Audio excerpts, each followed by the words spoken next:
In 2012, Honda released the NC line of motorcycles in the US market. NC standing for New Concept, full of new ideas that are very innovative and really ought to be considered even by very serious ADV touring riders. And in this video, I'm not only going to review this motorcycle from head to toe, I'm going to argue why this is one of the most promising platforms that serious ADV touring riders should really consider.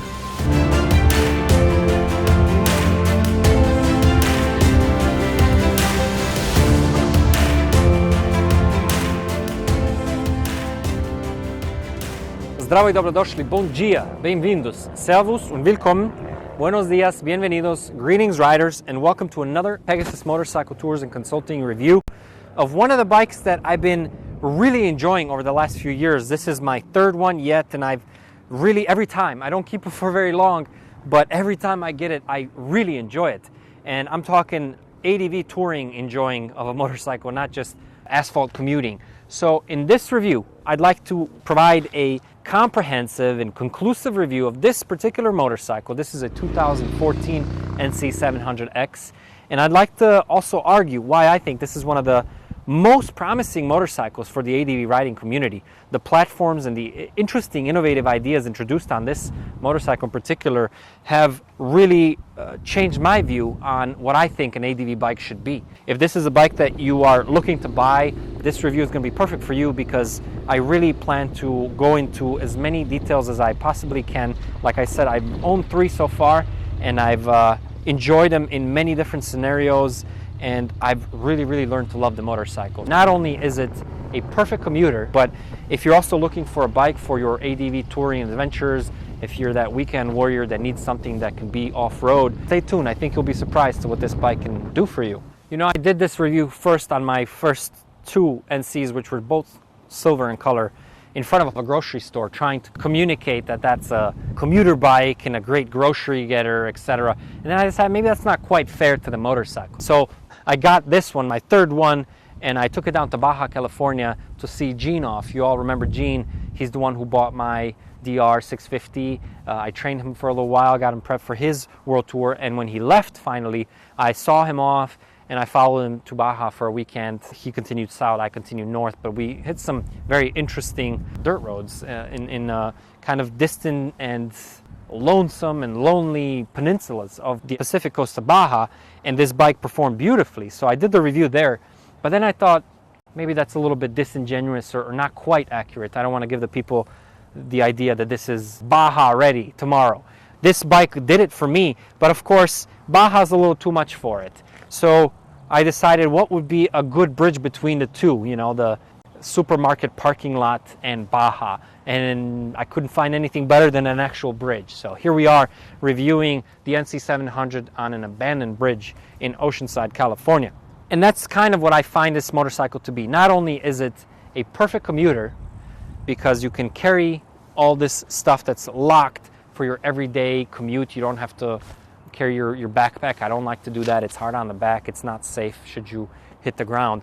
But it's also very comfortable, and it's also really great for lane splitting, which is very common here in California. We're the only state in the union that allows for lane splitting. I've actually produced a 2-part series on lane splitting and why it's so beneficial, dispelling some of the main misconceptions, which are numerous. It's an amazing law that should be law of the land, to be honest. It's safer for motorcyclists, for one. That's reason enough why we should do it. But you should watch that video if you're interested in lane splitting. So you got this great motorcycle that can take you on weekend adventures if you're ready for it, with some basic upgrades. As mentioned in the introduction, 2012 is when the NC line was released in the United States.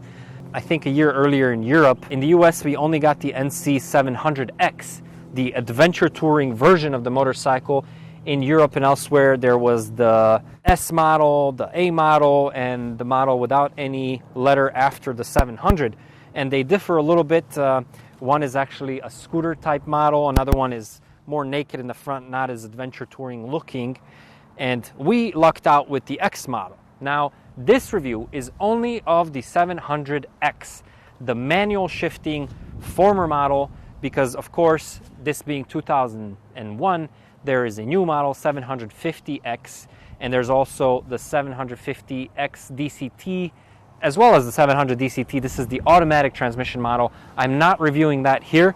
I'm reviewing the manual model of the previous initial version that was released in the US, the 700X. What I don't intend to talk about is the aesthetics of the motorcycle. You know how I feel about aesthetics. They're very subjective, they're very personal. Everybody has a different opinion on it. If you're here looking at a review, I assume you find this motorcycle appealing enough at least to want to give it a try or are considering it. I do too. I think it's a great looking motorcycle. It's modern, it's not too angular, not too sharp, but it does have an aggressive look to it, and I do enjoy looking at it, you know, just approaching it under the street lights. It's just it's a cool bike. It actually really does a lot to put knobbies on this thing and makes it look very, very aggressive. It is a motorcycle that is attractive to most beginner and returning riders because it's very unintimidating. The power is not there that can get you in trouble. And what I mean by getting you in trouble, not only in the twisties getting you in trouble, of course it is a motorcycle, you can hurt yourself, but the power is very tame, very controlled, very predictable, but also getting you in trouble with the law. If you're touring for a long time, what are the chances that you're gonna rack up a bunch of tickets because you got a 1200cc monster underneath you? This doesn't allow for that. So let me go through all the details of the motorcycle first, and then I'll show you what I've done with the motorcycle and why I believe this is really a very, very promising platform that Honda has braced us with. Let's start with the weight. 480 or so pounds. I think that's around 218 kilograms for our international viewers. That's actually quite a bit of weight if you think about it for a 670cc motorcycle. So it's not actually 700 cc's, it's quite a bit less. So it's heavy on paper. I would say 480 pounds. That's a decent amount. If you are riding the DCT automatic version of the transmission, it's a little more in virtue of those components, but heavy on paper. But the way that Honda has put this motorcycle together keeps the weight very, very low, and it does not feel that heavy at all. The ease with which you can push the motorcycle around, the ease with which you can pick it up if you happen to drop it, it's not a heavy motorcycle at all. If you are parked on gravel or something like that and you need to push it forward or rearwards, it's really, really manageable. It's much more manageable than its competitors, such as, for example, the 650 V-Strom. Now, I've reviewed the 1000 V-Strom, which is a bit heavier, so it doesn't apply here. That's a monster of a machine. I love that motorcycle. I had a few of them. That was actually our first review on this channel a few years ago, and one of the more popular ones and one of the more poorly edited ones where I was still learning what I was doing. I've taken that bike all over the country, and I love it. I would always return to it. But 650 is a good competitor to this bike's, and of course Kawasaki Versus, because it also has the OEM luggage. I'm gonna spend a considerable amount of time on this luggage because for me luggage is a huge plus, especially OEM luggage that shares the same key, that looks great. I love that on a motorcycle, especially on an adventure touring, sports touring motorcycle. So 480 pounds wet weight, and it is manageable. That has everything to do with the fact that Honda in this NC line, the new concept line, thought about some things differently, such as where to put the gas and how to position the engine. As you can see, this 670cc or 41 cubic inch motor sits at a 62-degree angle. So it's a twin cylinder engine. It's actually half of a car engine, a Honda Fit. In Europe, I believe they're called Honda Jazz. A very, very small, compact, fuel-efficient vehicle. And this engine sits at a 62-degree angle, putting up. So you have all this extra free space that enabled Honda to put a frunk, a front trunk here. On the earlier models, the first models that were released in the United States, this frunk was 21 liters. So, 5 gallons of space you can put in there in a shape of a helmet, so you can put a full-size helmet in there. On the later models, I believe 2016 and up, they were upgraded to 22 liters, so an additional liter, and that actually does a lot, because if you have any kind of additions to your helmet, such as a GoPro mount or a Bluetooth system, never mind an adventure touring kind of a visor or anything to that effect. It's not going to fit in there very well. The virtue of having that space there is awesome. It's such a brilliant concept. The other factor why the weight is so low is that the gas tank is actually underneath the seat. The fill cap is underneath the passenger seat. The main positive is that it runs the gas lower to the ground. You don't have this big tank up top. You actually get a decent range, 3.7 gallons. I believe that's around 14 liters of gas. And with that, depends how you ride, but thanks to the really great fuel efficiency of this motorcycle, you can get anywhere from 150 to 200 and plus miles in range. Now, my experience with them has been everything from 44 miles a gallon to 63. Not more than that, because I do ride kind of spirited and I always carry a decent amount of weight on the bike. So when I was doing 44, what that means is around 150 miles, you're hitting the red. So not great by any means, but it is enough for most people, I think, for what it was intended to do. That said, the gas tank being under the passenger seat has one main negative, and that is that if you are touring, you have to remove luggage that, of course, you're going to be carrying on the passenger seat. If you're touring alone, you have to do that every time you gas up, and that's just super annoying. I carry a pack, like a big 65-liter hiking pack with all my gear on there, so for me to remove that is not too difficult, but it's just annoying to have to do that once or twice a day. An improvement definitely would have been like the BMW that I've reviewed, the Sertao or the G650 GS or the F650 GS. They have the same kind of deal, this being the tank, but they have the fill cap right here. So you want that low and away from all the luggage. You don't even want it here because that's usually covered with your tent or whatever else you have going on. So that's one improvement to the gas tank, but I do like that concept a lot. So 670cc, 41 cubic inch, twin engine, linear, 62 degrees of angle, forwarded towards the front. The benefit of that is actually that it's very easy to work on. You have this whole head up here, very accessible. When you just remove the radiator, you get access to the top part of the engine where you can adjust your clearances. So the clearance on this motorcycle is an easier method than the shim method. I, in fact, just had to order a bunch of shims because I have a KLR in Europe and I know I need to do that clearance. It's got about 40,000 miles, but I don't know what until I open it. So I have to buy the whole set. I have to travel with it. It's very, very annoying.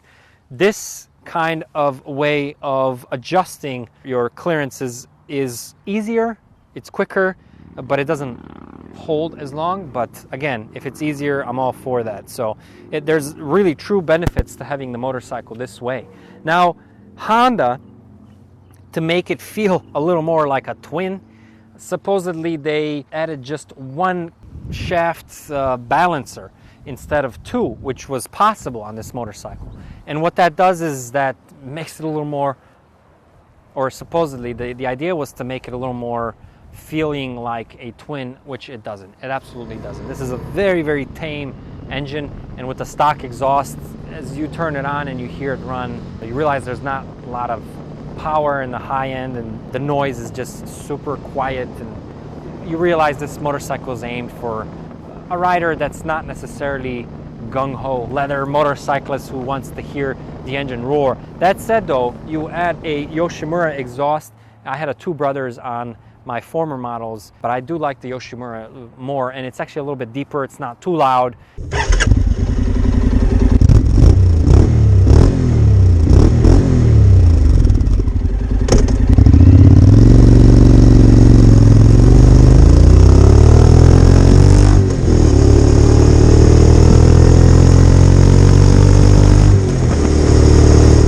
I don't like to tour on a motorcycle that's just screaming all day long. You can do that on the weekend, but if you're living on the bike for months at a time, you're gonna go crazy. And it's just, I want to enjoy my scenery. I'm not riding so much in the city where the higher noise might be wiser, might be smarter because cars can hear you.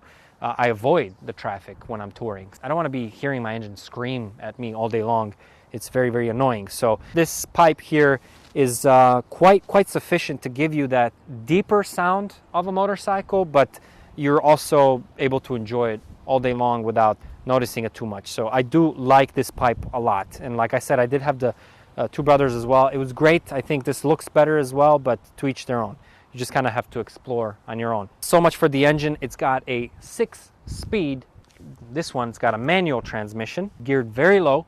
In fact, 25 miles an hour you could do in third gear all day long, actually.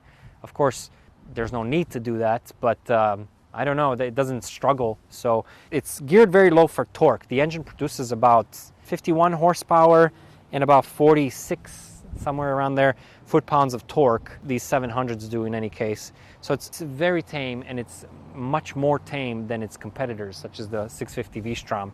But again, the motorcycle was produced to be efficient and at claimed 65 miles a gallon, which I think is really important for adventure touring when you're paying upwards of $5-6 a gallon abroad for gasoline.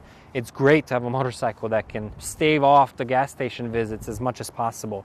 I think that's one of those things that people don't talk enough about. I mean, it gets very expensive when you have to throw down 30 euros for gas every 250 miles. It's a lot of money, and that limits how much your trip can last. I wish that all motorcycles focused more on, all adventure touring motorcycles focused more on efficiency as well in that regard, because truth be told, how much of that 1200cc engine can you actually use on the most extreme adventures? You answer that for yourself. You have to tell yourself what kind of adventure touring you're looking for. The suspension's very basic, 41 millimeter shocks in the front, non-adjustable, with about 6 inches of travel married to the 17-inch wheel. Kind of limiting, to be honest, in that regard. It is a fat front, 130 by 80 by 17. It is limiting in the fact that you can't really hop over things like you could on a 21-inch front tire, of course. But that isn't the point of this motorcycle. The more limiting factor is the actual basic suspension itself. 6 inches is not a lot of travel. And even on the basic dirt that you could drive a Honda Civic on, after a while, 40 miles, 50 miles of it, even at 20, 30 miles an hour, it's tiring. I'm not tense on dirt. I'm quite comfortable on dirt when I'm loaded down. But yeah, just the constant vibration on your body does a lot to produce the fatigue that actually limits how many miles you can put in a day. So that's the main limiting factor. On asphalt, it does fine. I mean, it does absolutely fine. You're not racing this motorcycle. The power isn't there. 17-inch front, 17-inch rear tires. You have about 6 inches of travel on the front suspension. I believe 5.9 inches in the rear as well. It's not adjustable. 41 millimeter forks in the front. Super basic. Completely basic. Nothing exciting. It's actually possibly one of the weakest points of the motorcycle, but of course this is a budget motorcycle. This motorcycle sells for around 7,000 new, well, depending on what you're getting, what options you're getting with it. But what I like about this setup, and I've removed actually a front fender here, I think it just looks more aggressive because you do have this beak here, and parking on the adventure touring spirit that they're trying to appeal to. It does what you need it to do. Now, it's very limiting, as is the clearance, which is also around 6 inches on this motorcycle. The clearance is very limiting. I think it would be one of the first upgrades that I would make after, of course, the engine guards to protect the case.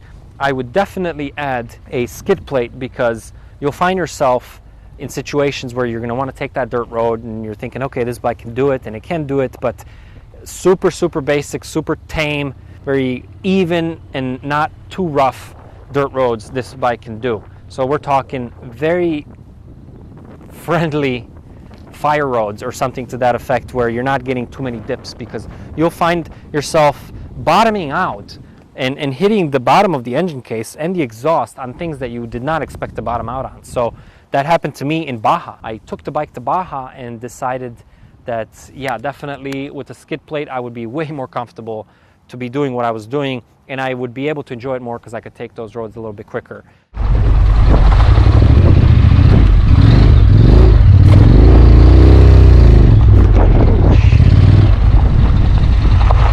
Right here. So it doesn't seem like it's too challenging, but the bike is too low. it doesn't seem like it's a big deal, but the bike's still too low for even this, you know? So you definitely need something a little more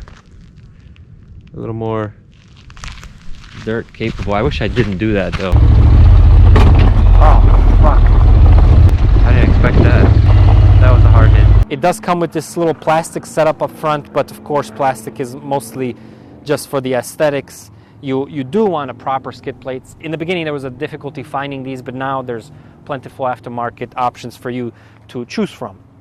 So like we said, 17-inch front wheel, and as you can tell, there is a pretty massive front rotor. I believe it's 320 millimeters, in any case around 13 inches. And it's only on one side. It does have 2 pistons here, and the caliper does a great job stopping this motorcycle, considering you only have one rotor. I don't mind the fact that it has one rotor at all. I think less equipment to carry, less things to have to maintain, less pads to have to change. It stops the motorcycle. And the reason why it stops the motorcycle so well also has to do with its low weight, because all that weight is going forward when you're braking. Of course, the front brake's taking the vast majority of the braking power. When you have that weight low, the motorcycle doesn't tend to dip as much. So I really find the brakes completely adequate for what this bike is intended to do. As you can see, there's also not a ton of plastics, which means you don't have to be removing things all the time when you have to, for example, fill the reservoir here for the coolant, which is easily accessible with just a little funnel. I like that a lot. You don't have to worry about things breaking if you happen to lay the bike down. So you have this aluminum plate here that if it gets damaged, you can easily just replace. I like that a lot. I've replaced the head bearing on my Goldwing, and it was a huge job because you have to replace and remove a bunch of components off the motorcycle. This would be very easy to work on, and for that reason, even the forks would be very easy to upgrade for those do-it-yourself enthusiasts and home mechanics, such as I consider myself to be. I like working on my bikes, and these forks allow you to perform maintenance or upgrade them easily. The forks are accessible, the stem is accessible, everything is kind of there. So I don't mind the fact that the suspension is very basic, because this motorcycle was intended to be efficient and affordable to attract new and returning riders. The frame is tubular steel frame. It's very strong and rigid, and you need that when you're carrying weight or passengers. You don't want to have to worry about your subframe, cracking. The seat is very comfortable. This is actually a Seat Concepts aftermarket seat, quite well matched to the original pattern, but it's a little more comfortable, I gotta say. It looks great, and it obviously feels better. The seat height is about 31 inches to 33, depending on what model you get. So it's manageable for shorter riders, dare I say female riders. It's a manageable motorcycle for beginners and for those returning to motorcycling after a longer hiatus where they feel maybe more intimidated by modern machines that, on paper at least, look more intimidating. The bike is really a welcome addition to the market, because even the automatic model, whatever your opinions on that is, I am not one that would probably buy it, but it's great to be able to attract more riders to the community by offering an automatic model. And maybe for ADV touring, maybe it's not such a bad idea. You don't have a lever to worry about, you don't have a clutch cable or hydraulic clutch leaking to worry about. So maybe it's not that bad of an idea. Obviously, you do have the whole new system to worry about, but assuming it's well made and it runs like it should, then who knows, maybe that's the way motorcycles are going. I myself love manual vehicles, and I had a Ford Probe GTS that was supposed to replace the Mustang. I wish I never sold it. And stick shift, and I loved driving that thing. I miss it. I really much miss a manual transmission on a car.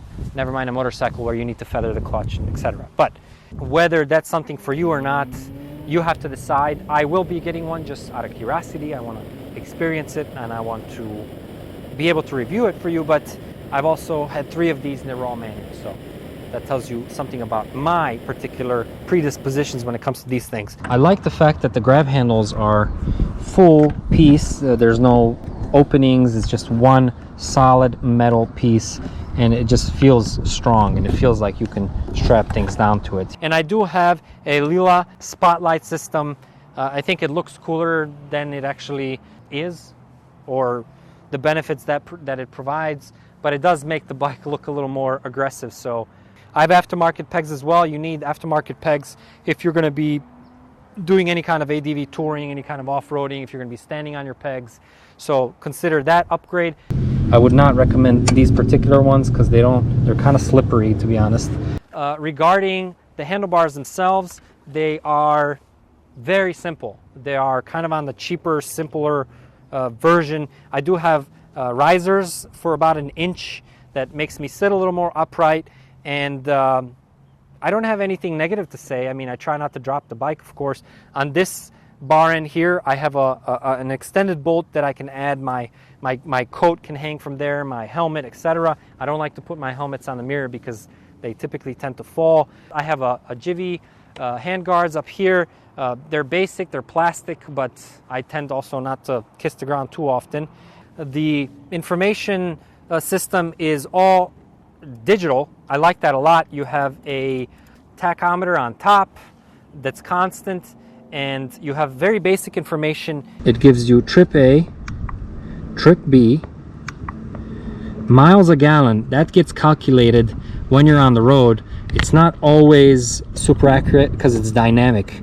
It calculates the miles a gallon when you're actually touring, when you're on the road. So basically, in the moment, so to speak. It's not always as accurate as you would assume, because it doesn't calculate your last tank fully. So for example, you know, how much did you fill in at the last gas station and how many miles did you actually make in that time? It doesn't calculate that. It calculates dynamically how hard you're riding, what gas mileage you're getting, or if you're, you know, fighting headwind, etc., that kind of thing. So the gas gauge here is good. It provides 5 marks, the last one being the reserve, basically. 3.7 gallon tank, about 14 liters, but I've hit about 75 miles before I lost the first bar, which is a little bit misleading because you don't want to think that you have another 75 before you lose the second one. That's not the way it goes, so keep that in mind.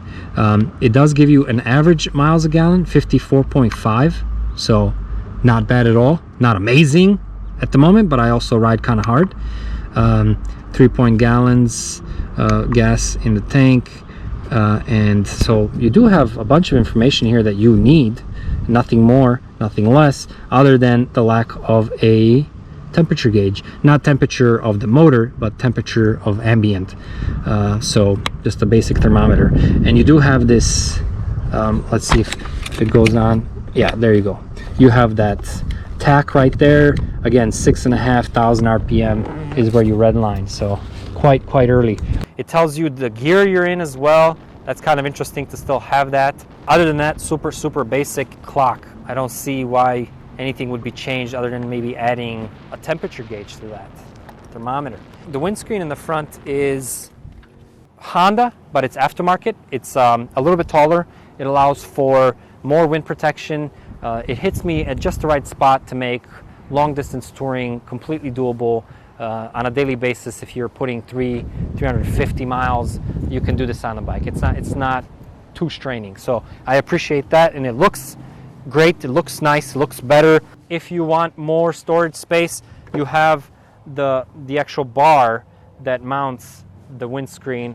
Has a lot of space underneath it that you can store certain items, tire repair kit, something that you don't need to access very often. So I always look for those little nooks on motorcycles, including here, for example, in the KLR. You have a ton of space underneath the plastics going this way, where you can hide items even on your adventure tours. So here you have the horn. It's a little exposed, but no biggie. You have the beak in front. I think it looks great. It does the job. Basic blinkers, they don't really flex too much other than the rubber seal that's about a 1/4 inch thick, but I wouldn't want to be falling on these. But again, they're simple, they're easy to replace. The mirrors are quite attractive. They're simple, but they're not unattractive. They're not round, and they get the job done. I wouldn't need to upgrade that unless you plan on dropping the bike all the time. Of course, you do have a cable clutch, easy to adjust up top and at the bottom. DOT4 fluid used for the brake system. The controls are modern looking. I mean, they're not too square or outdated. You do have flashers, which is very useful. The emergency flashers I use when I am lane splitting for a prolonged period of time, I just try to be a little more visible, not assuming that they're going to see me. Again, look at my two-part review of lane splitting. In the second part, I talk about tactics. And that's one of them. Use your flashers, but don't assume that you're being seen. So I like the fact that's an option that exists, but like all Hondas, the blinkers are on the left-hand side, not like the Harleys or the BMWs on each hand. I'm not a big fan of that. Blinkers, horn, lights. You don't have a passing light, which would always be better. This is just an aftermarket light switch for these, which also have the strobe option. You have a decent amount of space here where you can add a phone mount, such as I've done. And again, to access the head bearing, it's not too difficult of a prospect. So it does use the more expensive key, so keep that in mind if should you want to make a duplicate. It's not just a simple key, it does have that little chip inside as well. So, and sometimes I do find it difficult with my glove to get it in there and twist it, but that also has to do with my bar risers. You have the shorter side stand, but again, if you need to install a little extension, you can put the hockey puck here and drill holes, and I have full instructions on how to do that on one of my videos, the hockey puck mod, so be sure to check that out. Very easy to adjust the chain. As you can see, there's a decent amount of chain select too. There's a sticker here that tells you where to keep the chain adjusted. 35 millimeters is about where you want it, how much play you want. Gloves, wear gloves. Standard information here about tire pressure, etc. And very easy to adjust the chain. You basically just release this bolt, and this bolt is the adjuster. Do it on both sides, and you have little slits here that tell you where, you know, how to center both sides. You want both sides definitely centered. So I love bikes that have OEM luggage that fits the style of the motorcycle, and for this, I'm really a fan. The luggage itself that's OEM Honda is well worth the money, well worth the investment. It's very narrow. You see it has a lock and an open. If you want to open it, you basically just do this. It's still locked to the vehicle though, and then when you open it, that's basically what you have. The limit is only 6 kilograms or 13.2 pounds. Not a lot, to be honest. Not a lot at all, but that's like 1 6-pack. But and these also tend to fail sometimes if you put a lot of force and stress on a door. These little bolts that hold it, these little screws, they can fail. I like the fact that they provide this confusing, not all that easy to work with all the time strap. But ideally, I like my luggage that opens from the top so that you could just remove items without it falling, because sometimes they do collect here and then it's really annoying because you cannot close it tightly. So once you do that, you close it, it's set. If you need to remove it, you basically just go like that, and then you remove it from the vehicle. Boom, easy. And all you have is this little female end that connects here. I like the fact that you don't have this huge system here, although if you're carrying soft luggage, maybe you would prefer to have a frame. I think it looks better without the frame, and all you need is this little adapter that connects to the grab rail, and you're all set. To reinstall it, very easy. You just put it in there and you basically just lock it down. Now, the benefit of this system as opposed to the VFR system that I describe in my review of the Triumph Sprint ST, I talk a lot about it, is that it's similar, except that in the VFR, you have the ability to take your key out before locking it down. Here, at least it tells you, oh, hey, it's still unlocked. You have to put it down more, and then you lock it. If I do that, as I did once on the VFR, take my key out, here I can't. In the VFR, basically I could. Here you really can't. You really cannot screw up. The luggage fell off, and it just bounced all over the place, and I hate the fact that I ruined it because of a stupid little design flaw. This makes it fairly impossible to do that. So if not, at least it tells you, you know, there's more steps to prevent that from happening. The top case is really great because it's very spacious, you know, and it locks in a similar way, basically, just connecting to that. It's very sturdy, 45 liters of storage space. If you need to unlock it, you don't necessarily even have to lock it. If you want to carry it like that, you know that it can't come off. When you're riding, it can't open or anything. You're not going to be losing things out. So it opens. It's very big, square, boxy. You can put 2 helmets side by side here. It's so big, I can fit my back protector, and I can fit my Klim shovel. And that's great because I carry the shovel. It's actually a snow shovel, but you can use it for sand as well. And it comes in 3 different pieces. So I carry it, in case I need to clear out a piece of road of snow or I gotta dig myself out. So I like the fact that I can put that on there. I don't have to carry it anywhere else. Everything doubles up as protection if need be as well, if it comes to that. So a great little tool to carry on your adventures. As you can see, this little piece here, I like the design because it allows you to put a first aid kit up there to hide it, and it's out of the way. It's not being beaten by the wind and the sun all day long, but it's easily visible and accessible should you or somebody else who might find you, injured, should you need to access that. So I like this part. I also like that. I like the way it looks. It protracts. It's easier to see for others behind you. So again, like I said, the grab rails are really great because you can strap things down to them fairly easily. They were not cheap, but you can buy them used if you'd like. They're not hard to find per se, and I would highly recommend them. One, they sit high, so if you put your foot down, if you have a tendency to do that, which is not a good tendency, but if you ride dirt, it's kind of something you learn along the way, they don't catch on your foot. They're too high and too far back. You can't really break your foot in that regard with the momentum of the bike going forward, and like on some luggages, catching your heel. So I like that about them. 29 on each side and 45 liters of space gives you over 103, if my math is correct, of storage space. That's more than I need, or about how much I need on indefinite touring adventures. It can fit everything I need. It adds value to the motorcycle and it makes it look great. And without the luggage, the bike looks awesome. The frunk, 21 liter. In later models, it was increased by another liter. And in later models after 2016, you also received a different plastic element here that allowed you to add other stuff to it. See, I have some more valuable items such as my drone, and in here you have the ability to carry your helmet.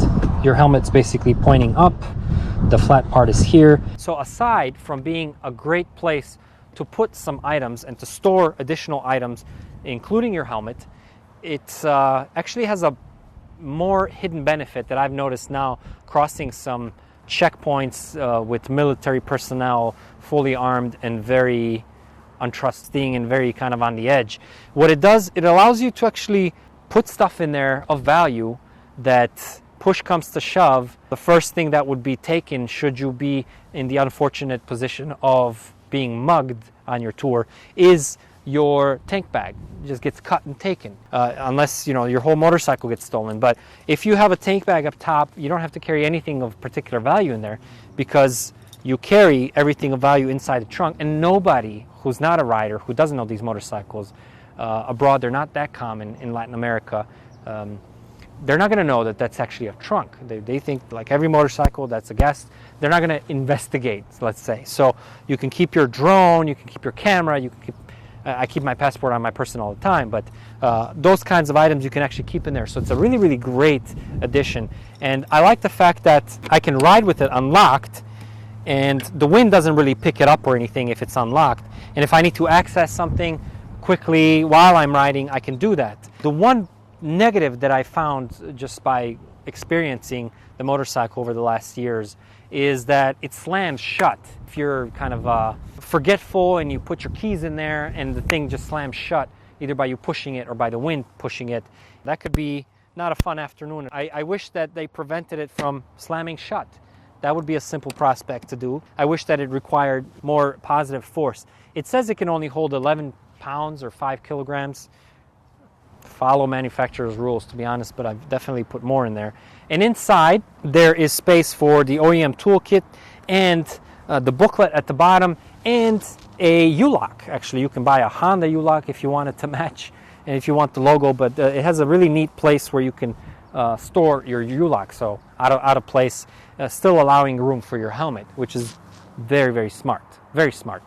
And what I found also beneficial about this design, the battery is thus stored kind of hidden away, but easily accessible by a panel that you remove by 2 screws. So if you have any electronics that you want to connect to your battery, you don't have to run them from underneath your seat and run all these cables up to your handlebars. Everything is there. You want to charge items, you want your glove heaters or heated gear adapters, everything is in the frunk. Really smart. That's what I mean when I say this is a great platform for ADV touring. It's how it should be. I hate the fact that I have to access my battery by removing my seat and then run and hide all these wires so that I can run them here and make sure there's enough clearance and then connect.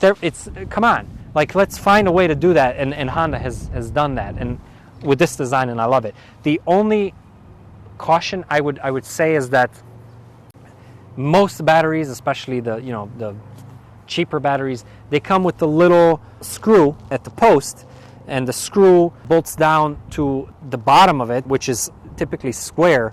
Some batteries have a way to prevent those little nuts from falling out. Most don't. If you find, especially if your motorcycle's on a side stand like this one is, the left one will fall into the abyss, and then you're going to have a hell of a time trying to find it. So always carry extra, those little square universal motorcycle battery nuts to which the post screws connect. So that's one piece of advice.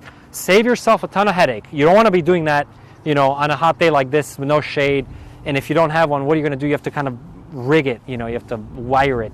So carry extras. As you can see, it's also dust proof, waterproof. The only thing I don't like about it is that it locks. So should you forget the keys inside and lock it, it's not a good day, unless you of course carry doubles, which you always should. So much about the frunk. Great idea that more manufacturers should incorporate into their production motorcycles. So I think that pretty much covers it. It's a simple motorcycle that's reliable, that's efficient, and that provides a lot of confidence for new returning riders and for dedicated ADV tourers like myself. I know what this bike can do. I know its limits, and if I respect those limits, I know that I'll make it home, let's say. It's that kind of a motorcycle, and anything that has that kind of reliability and puts you at ease and peace of mind when you're ADV touring, I think is a great motorcycle. So what to say? I think this is a really great bike. Would I buy it again? Probably not. Now why? Isn't that being a little bit hypocritical? I would not buy it anymore because there's a 750, and I would buy the 750. I'm really happy that Honda has decided to up the game a little bit, provide a little more power, which this motorcycle needed. So again, this is a 700, but it's actually 670 cc's, 41 cubic inches, and the 750 is 745. So you get close to what is that? Almost 75 cc's more on the 750 cc. Plus it looks great. These bikes come in silver, pretty basic, black, gray. So the silver looks like this. Basically, it just has more aluminum parts, and those were my first two ones. The red one is quite attractive as well. Just basic hot Honda red. But the most attractive color I think that comes with these bikes is the blue. So if you ever see it, it'll go in a second. I mean, they're not very common here, and if you see one, you should snatch it if you're considering this bike, because they hold their value. It's a beautiful blue. I haven't had too many blue bikes. Well, my newest bike I purchased yesterday, the KLR 2012 model, is blue, and it's quite a beautiful blue actually. I had a Goldwing. My second Goldwing was Illusion blue. My third Goldwing was Lindsay blue. It's not a very common color to see something like this on, so if you do see it, snatch it. It's probably the most beautiful blue on a motorcycle that I've seen in a long time. The only blue that would rival it is the Triumph Sprint. That's got a gorgeous blue color, and I know I'm rambling about paint, but for me paint is You know, I go to auto shows and I'm on my knees most of the time because I'm like staring at the paint.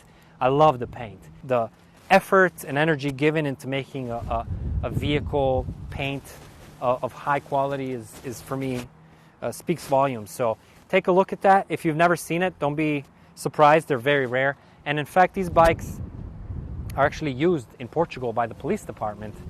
Kind of interesting. It would be a perfect bike to do that because of the low torque. You can kind of zip through those little European streets. You know, you never really need to be going 80 miles an hour. So if you're, you know, chasing or if you need to get somewhere fast, this would be a perfect bike for that. That's where I saw it when I was traveling on my scouting trips there last year. So really, really an amazing motorcycle with a ton of potential for the ADV riding community. If you're considering it, buy it. They're very inexpensive. You might find after a little while that they're underpowered. That's fine. You'll sell it in a week. They're so desirable and they're really easy to maintain, and they have the well-deserved Honda name and reputation. I would definitely, and I will be buying a 750. I was even considering buying it new. There you have it, Honda NC700X. An amazing motorcycle in a very smart, very promising platform for the ADV riding community, and a near perfect motorcycle for the commuter and the weekend warrior. I hope this review has been helpful.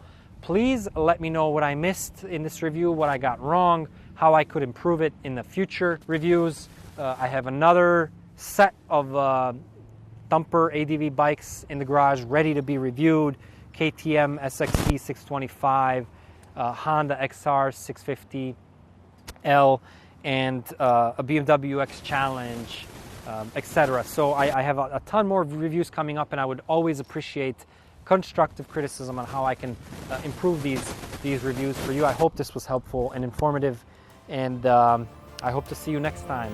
In the meantime, ride safe, and till the next video. Nick, I'm out.